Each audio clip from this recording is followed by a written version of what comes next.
আগেও এরকম শান্তি চুক্তি প্রচুরবার হয়েছে। এটা যদি চলে যায় পার্মানেন্টলি, তাহলে ডিসি মাসুদ আঙ্কেল একটা নোবেল শান্তি পুরস্কার পাবে কনফার্ম। প্রত্যাশা ছিল যে আজকে সিটিয়ান পরীরা আসবে, ঢাকা কলেজের ভাইরা অনেক কষ্ট পাইছে। সিটিয়ান পরীর গায়ে হাত তুললে 3 কলেজ জ্বলে উঠবে। এই শান্তি চুক্তি আমরা আশাবাদী যে এই শান্তি চুক্তি আমাদের থাকবে 27 ব্যাচ না, এবং পরবর্তী যত সব ব্যাচ আসবে, আগামী যত সব ব্যাচ আসবে, সবাই শান্তি চুক্তির উপর বজায় রাখবে।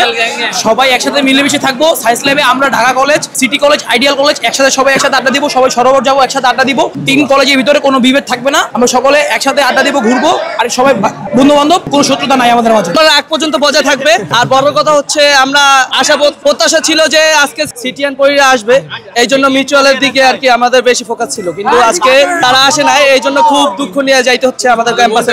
ঢাকা কলেজের ভাইরা অনেক কষ্ট পাইছে। আগেও এরকম শান্তি চুক্তি প্রচুরবার হয়েছে। এখন এটা কতদূর চলে আমি ঠিক জানি না, তবে এটা যদি চলে যায় পার্মানেন্টলি, তাহলে ডিসি মাসুদ আঙ্কেল একটা নোবেল শান্তি পুরস্কার পাবে কনফার্ম।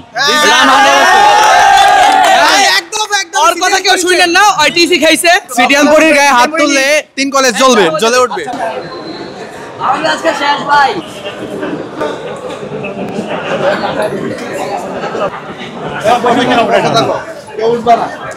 এই পুরো কষ্ট করেন না ভাই।